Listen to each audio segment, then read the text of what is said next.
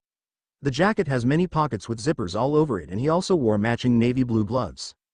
"So, are you ready for the genin qualification?" Yoruichi asked, without even looking from his bowl. "Peeved. I'm a Junin here. I'll pass. I still don't believe Gramps would actually agree with me having dual citizenship," Naruto replied. For the past 6 years, Naruto had been going back and forth between Konoha and Nekogakure. Konoha to socialize with the residents there, and Nekogakure for training, and as Naruto would like to add, living. His training at Nekogakure was kept a secret though, as no one was supposed to know Nekogakure exist. He didn't have much success with the people of Konoha though. Ever since Naruto found out about his heritage, Sarutobi gave him the choice of either revealing it to the public or just keep quiet until the time is right. Sarutobi had said that if he chooses the first option, his life at Konoha would no doubt change positively. Naruto scoffed at the thought. That means the reason why the people would accept him would be because of his parents' social status and power and not because of himself. His parents are the 4th Hokage, Namikaze Minato and the Kunoichi from the village of Whirlpool, Uzumaki Kushina. Both were very powerful and influential people, and being their only heir would no doubt give Naruto a lot of social rank and power, which no doubt, a lot greedy pigs would like to take advantage of. He is currently the only Namikaze and thus owns the whole of Namikaze property, which includes the humongous Namikaze estate and their savings, which is a lot. It turns out, Kushina, his mom had made sure that his father save a lot of the earnings he acquired from missions and added to her own savings. Naruto Namikaze Uzumaki is without a doubt, the youngest richest person in Konoha. Yeah. Well, worldly material aside, a lot of people would no doubt approach him to take advantage of his status. Like trying to get him marry their daughters and make a lot of babies. The prospect of marriage was enticing to Naruto and he planned to get married someday but not now. He was 12, for Kami's sake. How would a 12-year-old be a good father? And isn't fucking a 12-year-old is considered a pedophile? Well, yes in terms of morality but by laws it is different. It turns out, when you became a ninja, no matter how young you are, you're considered an adult. As someone quoted, old enough to kill, old enough to fuck. So the council would no doubt try to get his dick inside their daughters, especially the councils. Right, like that will ever happen. The people of Konoha easily threw him away like trash when he was nobody, and when he's somebody they think that they could just easily take him back. No, it's not about them taking him back, it's the other way around. He's neither so easily forgiving nor naive this time. So Naruto chose the second option, to keep quiet until he chooses to reveal to the public who he really is. And when the time comes for marriage, he would marry someone else from another village.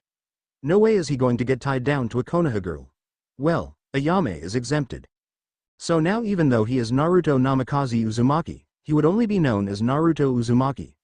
Well, actually his real name would be Naruto Namikaze, but he decided to keep his mother's name too since he planned on reviving the Uzumaki clan too someday. And thus, when he is at Konoha, he would hide the effort of his training. He won't show off to people what he could do, just who he is. It would be bad when the outcast suddenly got strong all of a sudden and could rival a low Junin. People would suspect something was off and then it would turn out badly. So, when at Konoha, he would train in secret while acting weak and useless and also to socialize with the residents. Even though he is a different and much better person than he was before, the people there didn't even realize it, except for a few people. Why? Because they refused to see it. They refused to understand him and had judged him before they even know him, so fuck him. So when he is at Konoha, he is the weak outcast who nobody wanted. At Nekogakure, he is a respected member of the community. It's the payment for keeping you here, Yoruichi answered, and Naruto nodded. The thing is, even though he was from Konoha, Naruto had spent quite a considerable amount of time here that he was officially a Nekogakure resident.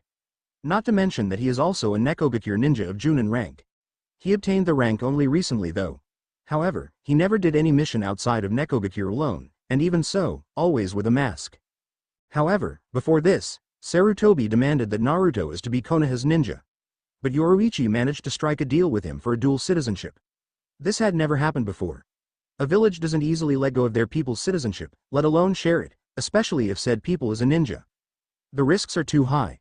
The ninja could be feeding sensitive info about one village to the other, not to mention their loyalty. But somehow, Yoruichi managed to pull it off. He would be a ninja of both villages, but his priority will be to Konoha. At times, Nekogakure will call him for missions that they can't handle. Like striking a deal with merchants and the stuff or hunting down the occasional thieves that manage to slip in and get away from Nekogakure. There are certain things that cats can't do after all when it comes to human, especially if they wanted to retain their secrecy. But of course, his status as Neko Nin is a secret and to the world, he is a will be a Konoha ninja. Naruto sighed. After this, he will have to stay at Konoha more than at Nekogakure. Cheer up kid, not like you can't come back here, Yoruichi said, noticing his dilemma. I know, Naruto simply said. Kenzo suddenly appeared in front of Naruto. You're ready kid? I was born ready. Naruto said with enthusiasm. He is going to make his cat teacher / brother proud. No you're not. You were born naked and screaming, Kenzo deadpanned. Naruto had his mouth open, it was an expression. Seeing his reaction, Kenzo laughed. Good to see that I can still rile you up. Go then, don't tarnish the reputation of the Neko Nin. Naruto nodded. A small kitten came to his side and pawed his leg. Nay Naruto-kun, get me some souvenir from Konoha, okay? Naruto smiled and kneeled down to scratch the small kitten's ear. Of course Kohi. Ichigo then appeared beside him and pat him hard on the back. Any trouble and just summon, got it? Ichigo said with a grin. Naruto got back up again and they both clashed their fists together. Will do. Naruto then waved everyone goodbye before executing a body flicker and disappeared out of sight. $$$$$$$$$. The reason why Nekogakure was unknown to the world was because it was located on top of a large mountain. This mountain isn't a normal mountain, however, as the top looked like it has been scooped by a large spoon, leaving a large crater that was filled by Nekogakure. All in all, the mountain, when looked by the side, resembles a volcano, and you couldn't even see Nekogakure that way. That, and it was located in a remote misty island in the middle of the ocean between Kumo and Iwa, which was probably why people didn't bother checking the place, and it contributed to Nekogakure's secrecy. Getting from the island to the main continent would take a week by boat, but to a Neko nin, especially Naruto, it would take a day at most. Naruto has just reached the main island and it was already dark, so he decided to camp out in the forest. After a quick dinner of spiced fish by the river, he then douses the fire with water and took a spot on a large branch on top of a tree. This place is nice. Naruto examined the branch. It was big enough to hold all of his body. The branch will be his bed tonight. He has no problem sleeping on a large branch without falling, as it was part of his survival training after all. The high elevation would protect him from ground predators, but of course, sleeping in a tree would have its problems. Like bugs. But this is where his suit comes in. Naruto then unzipped one of his many pockets and pulled out a seal tag that was part of the suit and flared his chakra through it. Immediately, his whole attire changed color from the previous blue and black to forest camo. Satisfied that his attire blended with his environment, Naruto put back the seal tag and zipped the pocket shut. His attire is actually a special custom suit made for outdoor environments by Nekogakure. It was waterproof and concealed the gloves, shoes, pants and the shirt together to create a watertight suit. Of course, the jacket's hoodie isn't normal, as it has a gas mask stored inside the suit's sealing scroll. When the gas mask is worn with the hoodie, it can also seal itself in the whole face while still retaining sight and oxygen. The survival suit, as the Neko nins named it, allows one to forego tents and sleeping bags, and thus, allows Naruto to sleep wherever he wanted to comfortably, even when it rains. Of course, the seal tag that he used earlier was part of the suit. Flare chakra through it and it will change the suit's color to certain camos.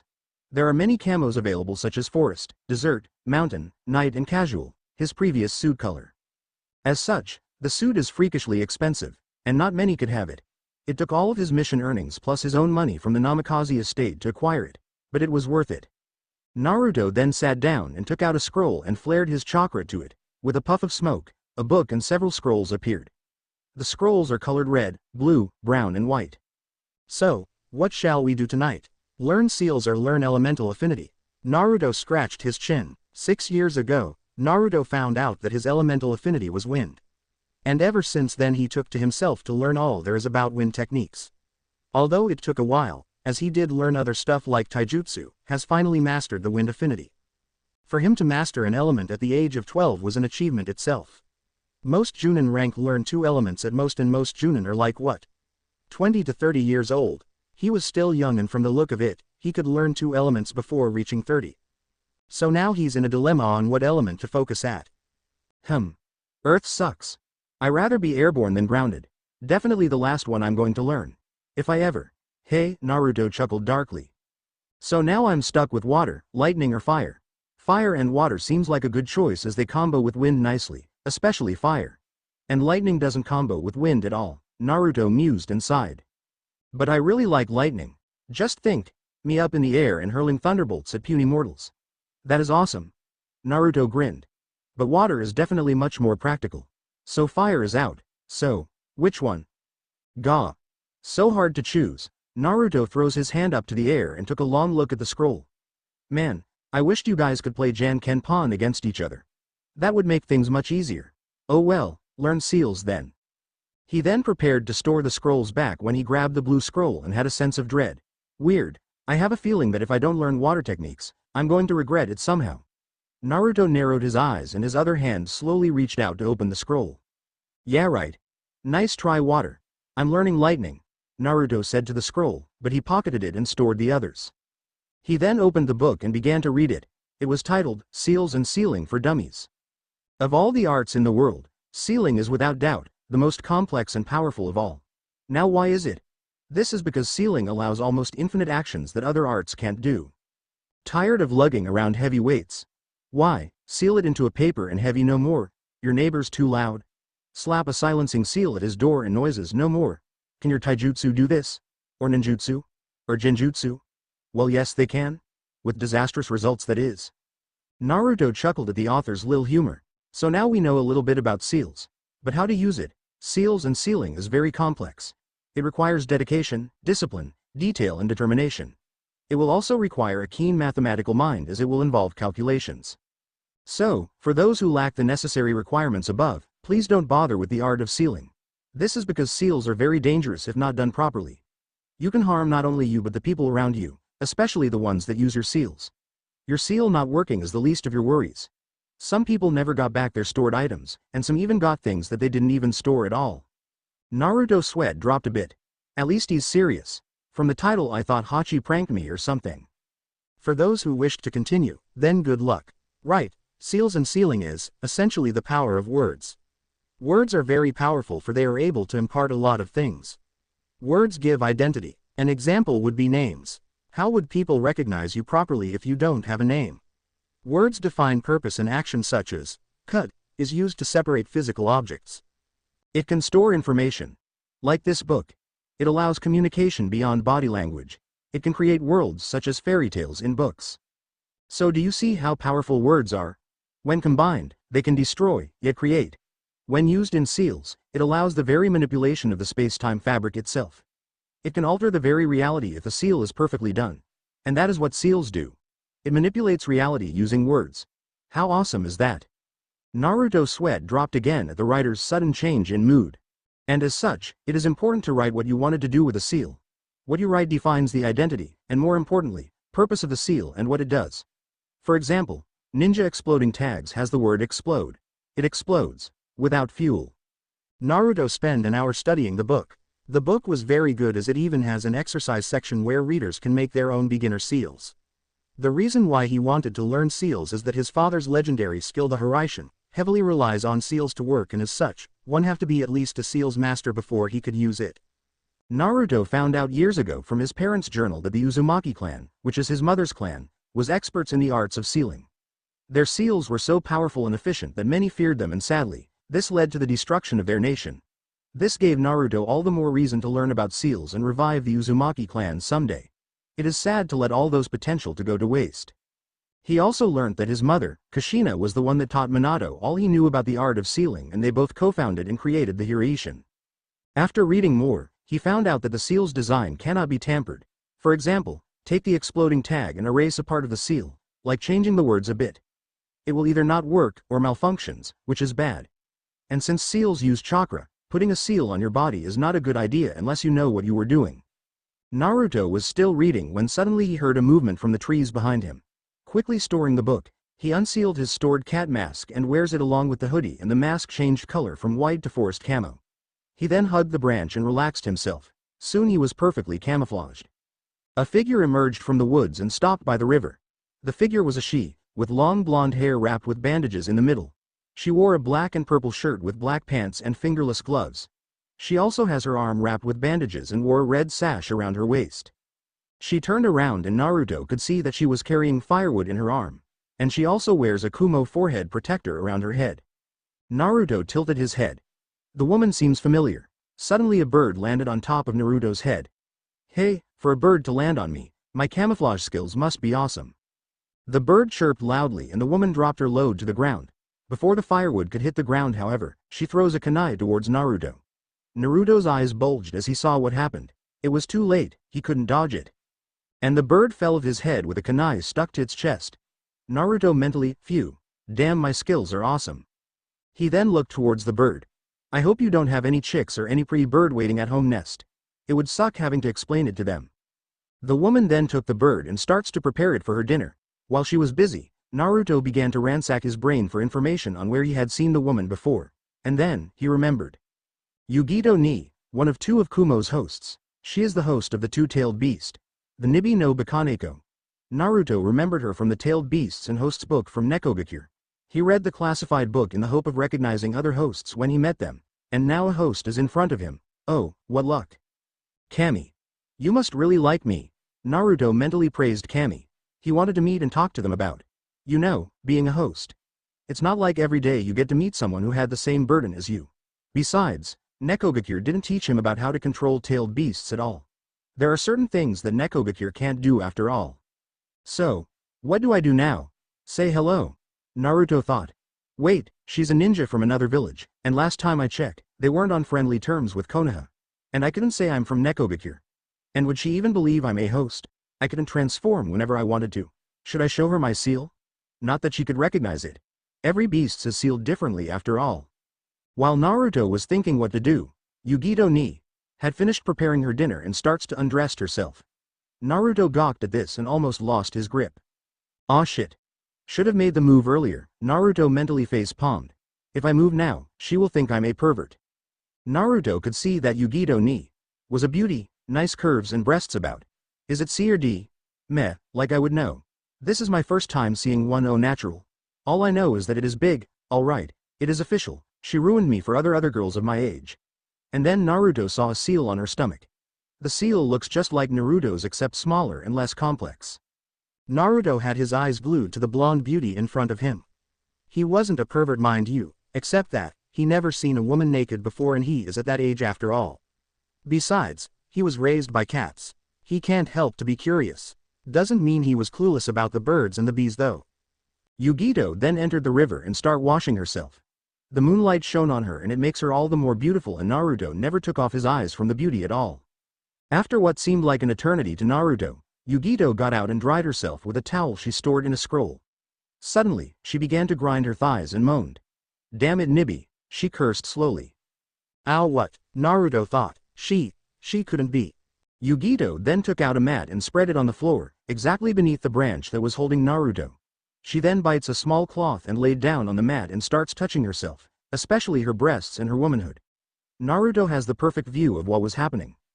Naruto wasn't sure whether his awesome camouflage skill is a curse or a blessing at the moment.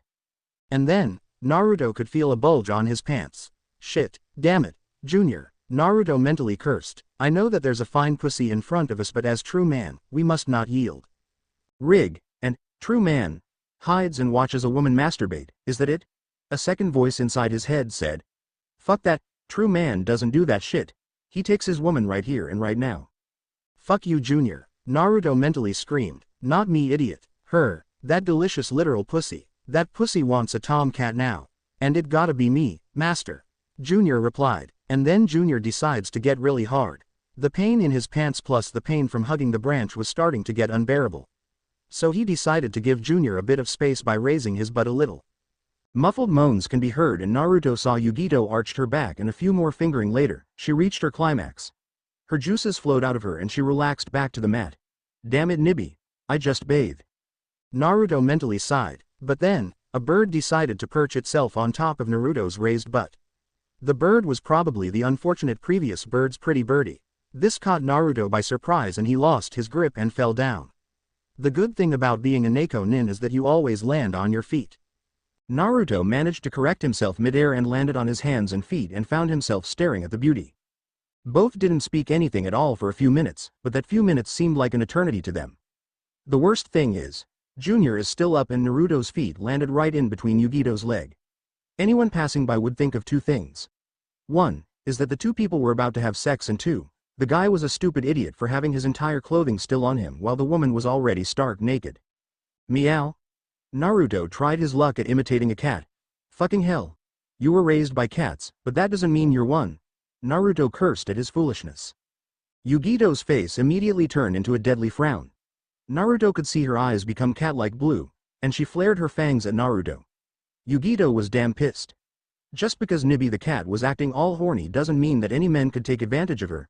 Just because she has a freaking horny cat inside of her doesn't mean she's going to go and do it with any men that came along.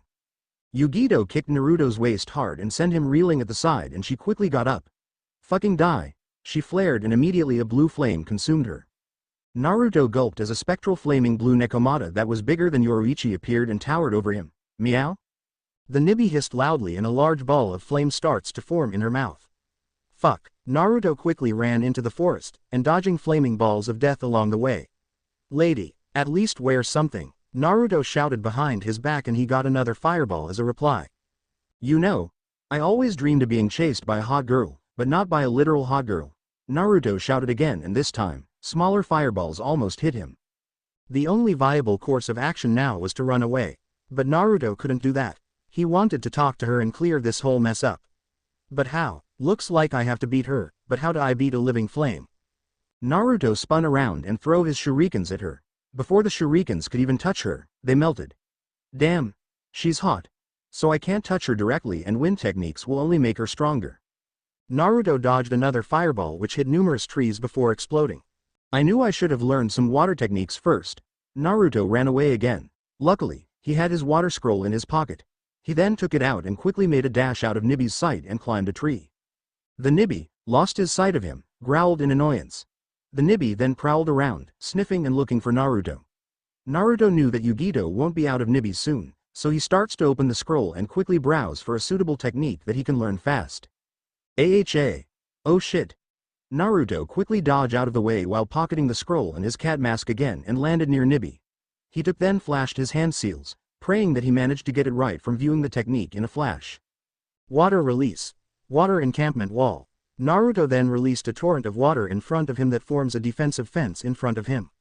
The technique was naturally defensive, but he hoped that the close range usage and the volume of water would be enough to put Nibi out. Steam started to form from the water and out came Nibi. The water torrent hit at full force, but Nibi doesn't look the least affected. Nibi's flaming nose then stopped directly in front of Naruto and Naruto stopped his technique. Any chance you let me go? Naruto asked. Not with your balls attached. Yugito growled and Nibi swiped its flaming claws at him. Naruto moon flashed upwards past the forest trees and into the sky. He could see the full moon now and he was falling back towards where Nibi is. What to do, Naruto said while rubbing his chin as a large fireball was heading towards him. Aha! Naruto then flashed through hand seals again and initiates his nintaijutsu. Wind release. Cyclone armor. A cyclone started to form around his body, creating a human-shaped cyclone. The cyclone armor is one of Nekogakure's nintaijutsu and once activated, creates a cyclone armor that deflects projectiles and even attacks. But what's even neat about this technique is that it enables flight. Naruto swiftly avoided the fireball and sped towards the ground again. More fireballs were sent towards him, but he avoided all of them easily. He then reached towards the forest and was hovering above Nibi. Here kitty kitty kitty. I got a string for you. Naruto pulled out a bandage from his pocket and starts to dangle it around in front of Nibi. The Nibi hissed loudly and sent another fireball at him. Naruto avoided and flew towards the river. Come on kitty. Let's play, and the Nibi followed suit. Naruto finally reached the river and stopped at the surface. He then flashes through his hand seals again and this time, the cyclone around him grows bigger. Wind release. Cyclone armor LVL2. The cyclone then touched the river and starts to collect water from and forms a maelstrom tornado, with him at the center. Nibi stopped at the sight of the now towering whirlpool tornado. Now I bring you, wind release, maelstrom armor, Naruto said loudly. Nibi hissed at this and starts to form a black energy sphere in front of its mouth. Oh, that looks different and more dangerous than the previous attacks. Naruto thought and then directed the maelstrom tornado to fly towards Nibi. Nibi still hadn't finished charging its tailed beast ball and it was quite small. However, seeing the whirlpool tornado was about to impact, Nibi released the ball. Naruto expected this and opened a hole in the maelstrom for it to pass through and the ball almost hit Naruto as it flew by. Nibi wasn't scared and flared its chakra again to make itself bigger to weather the attack. The whirlpool cyclone then impacted Nibi and Nibi managed to stand its ground for a few seconds before Nibi was consumed by it. Naruto could see the Nibi's chakra shroud getting smaller and smaller until he could see Yugito knee again and she too was consumed by the vicious torrent of water. The resulting clash caused a temporary flash flood of the river banks before it receded as quickly as it came. Naruto was on the floor and gasping for breath with a knocked out Yugito beside him. That was awesome. Water techniques for the win. Naruto fist pumped to the air. But I decided I want to learn lightning first though. Naruto then got up and surveyed his surroundings. There was a lot of fish flapping on the ground, but most importantly, Yugito's equipment and clothing was washed away and was nowhere in sight. Ow, what? Seriously? Naruto glanced toward the unconscious Yugito and he could feel Junior getting up again. Master, shut up Junior, you're not getting any until you're 14 minimum. Naruto mentally scolded the second voice inside his head. AUWW, unless she wants to. Naruto scratched the back of his head sheepishly with a lopsided grin. Yeah, he could hear the voice cheering inside his head. Naruto Namikaze Uzumaki was trained to do lots of things. Like climbing trees using only his legs, killing people in hollows alike, fly, and etc., but having an unconscious naked woman in his care isn't one of them. Naruto sighed, deciding whether he should dress her up in his own spare clothing, which it wouldn't fit, or just wrap her up in a spare blanket until she wakes up. He decided that just wrapping her now is the best option. So he did that and proceeds to make a tent. Even though he didn't need a tent, he always brought one just in case for certain occasions, like this one, except differently. You know. He then went and prepared dinner using the fishes that got stranded on land while releasing the others that he doesn't need back to the river. 10 minutes later, he and Yugito were inside the tent.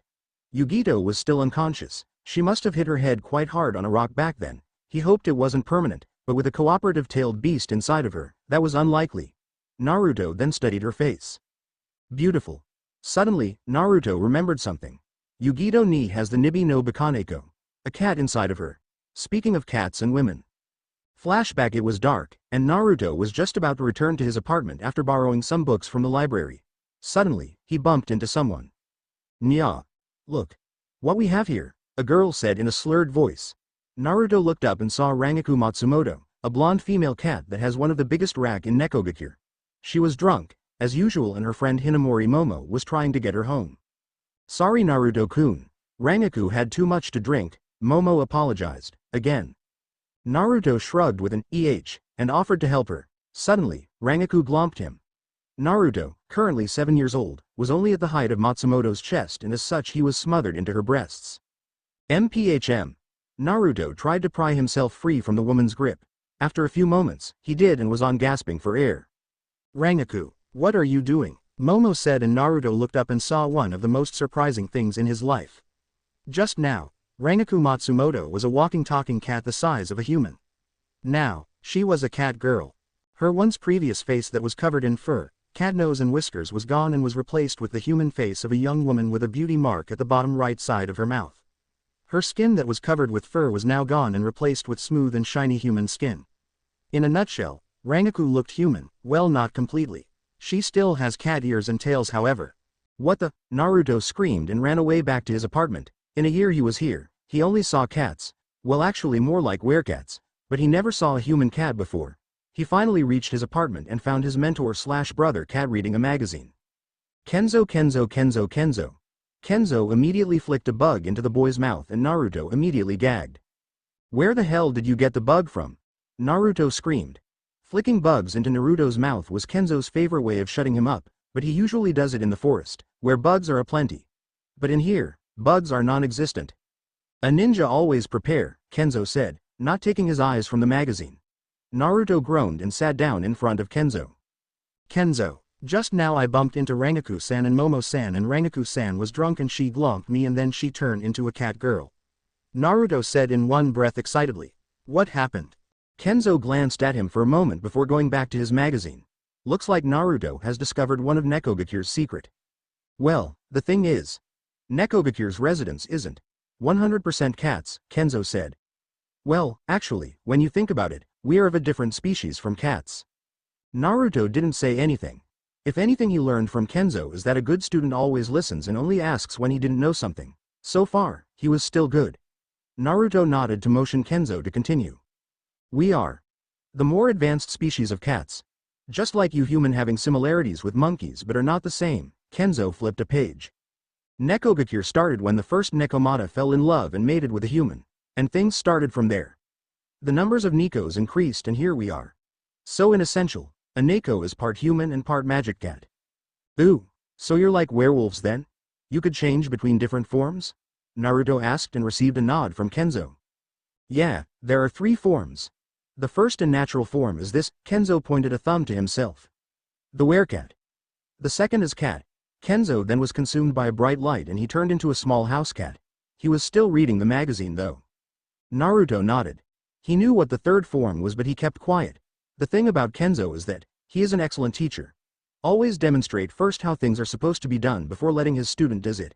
He wanted to see Kenzo's human cat form. And the third is human. Kenzo didn't change and flipped another page. Of course, Kenzo can also be a dick at times. Show me the human form then. Naruto said with a hope that Kenzo would transform.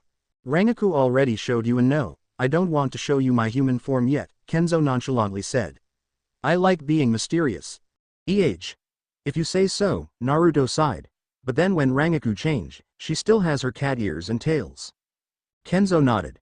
That's because we can't completely change into human, because we aren't human. The best thing we can do in human form is to shapeshift, henge, the ears and cattails to hide it. But, no matter how, our cat features can still be seen through our shadow. Naruto nodded. So your forms are different than a shapeshift technique then?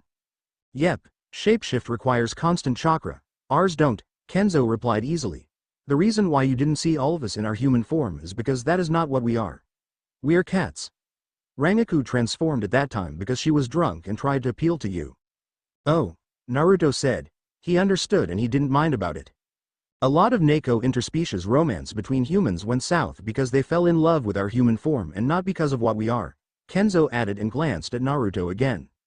Naruto nodded again. He read about interspecies romance between shapeshifting animals and humans like the kitsune. The kitsune would transform to a human woman to romance a human male. Most stories, when the truth was revealed, doesn't end well for the kitsune. He understood the need for people to accept who and what they really are, and not because of looks or possessions. So does that mean sometimes a Neko romances human outside Nekogakure? Yeah. But sometimes it is needed, not unless you want inbred mutants running around the place. A Neko can seek romance outside Nekogakure, but both Neko and the human must not endanger Nekogakure, Kenzo replied and Naruto nodded. So, is that why you're reading Konoha's Kunoichi monthly? Naruto grinned and crawled closer. Kenzo was reading Konoha's Kunoichi monthly, a magazine that was dedicated to Konoha's Kunoichi, which was weird, considering that being a ninja, you wouldn't want too many people to know about you. The magazine was notoriously hard to get outside of Konoha, mainly because it has saucy info about Konoha's kunoichis and thus, it would be bad if foreign ninjas were to get hold of them. A ninja must always know his enemies, Kenzo simply said. Enemies? Or praise? Naruto's grin was ear-splitting now. Smack. Ever since that day, Naruto had made his mission to at least see his cat friend's human form. Some has been cooperative. Ichigo, show me your human form. Naruto asked the blonde cat in front of him. Ichigo shrugged and transformed. But some has been less sporting. No, please. No, catty please with catnip on top. No, Kuchiki Byakuya said with finality. Bummer, if you manage to make Kenzo and Yoruichi change, then I will, Byakuya said and Naruto slumped down. It was hard making Kenzo do something that he didn't want to, while Yoruichi only laughed and told him to ask again when he was older. Party pooper, and don't bother asking Rukia at all, Byakuya glared at the boy. Party pooper times 10, that's what you are, flashback end.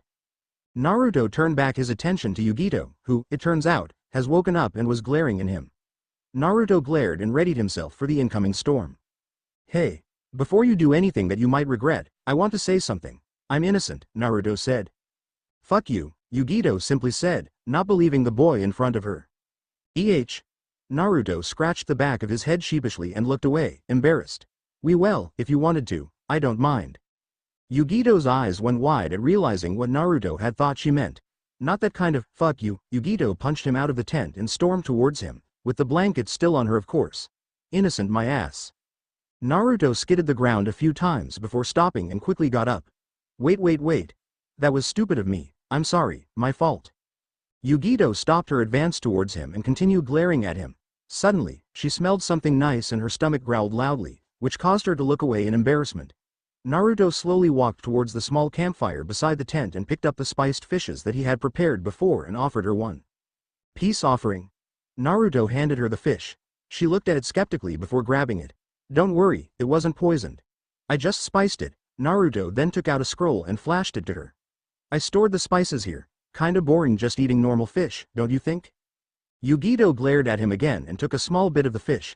Before she could chew it however, she immediately spat it out and stuck her tongue out and her face went really red. Oh shit. That was supposed to be mine. I liked hot and spicy stuff. Sorry. Naruto quickly took out a water canteen and handed it to her. Yugito immediately grabbed it and chugged it like she was a stranded person on a desert without water. After she had half of the canteen, she glared and hissed loudly at Naruto. Man, she really is like a cat. Cats can't handle spicy stuff, after all. Naruto's sweat dropped and offered her another fish. Try this. It's sweet and sour. Yugito grabbed it again and carefully took a bite and slowly chewed it. To her delight, Naruto was right. The fish wasn't spicy and it was delicious. Yugito then proceeded to devour the fish. Seeing Yugito was content with his offering, Naruto sat down by the fire and Yugito followed. Okay, I'm not completely innocent. Maybe 60 to 70% innocent? Yugito raised an eyebrow at him. FYI, I was up in that tree long before you got here. And what were you doing up there? Yugito said for the first time since she woke up. Camping. Yugito raised an eyebrow again. Hey, you got your own way of sleeping, I got mine. Naruto handed her another fish as she finished eating. She gladly took it. The boy cooked a mean spiced fish. So you decided to lay low instead of greeting me? Yugito asked. Well, we weren't exactly allies. You're from Kumo and I'm from Konoha, Naruto replied. You're from Konoha? I didn't see your forehead protector at all. Now that she thought about it, the boy in front of her didn't seem to have any forehead protector at all. Either he's hiding it or he's a. Are you a missing nin? It was plausible. After all, he was strong enough to beat her even in her tailed beast mode. Do I have to be a ninja to be strong? Can't I be a ninja monk? Or a wandering hermit? Or a mercenary for hire? Naruto said with a grin. So if you're a monk, I figured you're wearing a blonde spiky wig then? Yugito mockingly asked. Nah, I quit being a monk. I can't live without my hair, so I grew it back, Naruto replied with an even bigger grin. So now I'm a wandering hermit adventuring around the world. A tick mark appeared on Yugito's forehead but she calmed herself down quickly. So if I were to kill you, no one can blame me, right? Since you're not exactly related to any villages.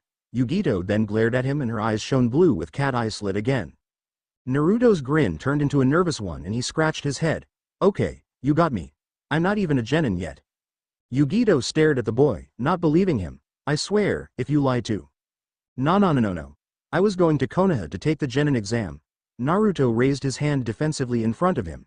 Yugito's face was of pure shock and to Naruto's surprise, horror. Oh Kami. I got beaten by rankless ninja. Technically, I'm not a ninja yet, Naruto added. Well, actually I'm a Nekinin, but can't let her know that. Well thank you for the info, Yugito said with venom and which caused Naruto to chuckle nervously. I really need to train harder after this. Yugito mentally vowed. It was really embarrassing to lose to a teenage rankless ninja. If Kurabi knows about this, he'd made a rap song about it, and then her reputation would be over. Naruto watched Yugito squirmed from some kind of invisible force and wondered if she's alright. Sue. I'm Naruto Uzumaki by the way, and the host of the Nine-Tailed Beast, Kyuubi no Yoko. Yugito's head turned so fast to face him that it scared the daylights of him.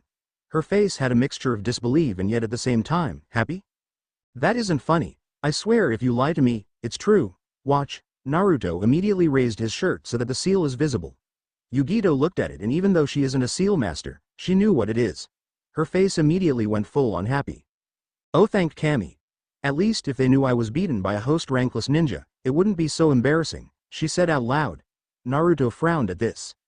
Hey, that's what you were worried about. He huffed and looked away. Yugito turned and examined the boy in front of her. If it is true that he's a host, then his strength would make sense, especially if he has early training. Yugito was trained early and by Naruto's age, she already has Chunin level strength. But what strike her as odd is how easy for him to openly admit that he's a host and how did he knew she was one too. After all, information about hosts is usually S-rank secret. For all she know, Naruto could be lying and was trying to get closer to her to use her or something. Are you really the host of the Kyuubi? Show me your transformation then, Yugito asked and again Naruto scratched his head. I can't. The Kyuubi and I aren't on very good terms. In fact, I haven't talked to it in years, Naruto replied. Yugito was even more shocked at this. Normally, it was imperative for the host to learn and control the tailed beast inside them, for if they don't, the tailed beast can control them instead. If that happens, the current host would be eliminated and replaced with another that can control it. So why on earth wasn't he didn't try to control it? Oh Kami. This is too much for me. I just finished a mission and decided to camp here for the night before going back home. Then, I got jumped on while I was doing something private. Which was supposed to be done in a private place. Naruto cut in and flushed red at the memory. Yugito glared at him. And then I lost to a rankless ninja, lost all of my possessions, and said ninja has the strongest tailed beast in him and he didn't even contact his beast at all. Hey, it shows that I'm strong enough without having to rely on the damn fox, Naruto replied harshly. He hated it when people pinned the fox for everything that he did or did not do. His actions and the fox's are different. This isn't about strength that comes from the tailed beasts, but how good your relationship is. One day, when you do meet the fox, there's a chance that he could take you over if you weren't strong enough.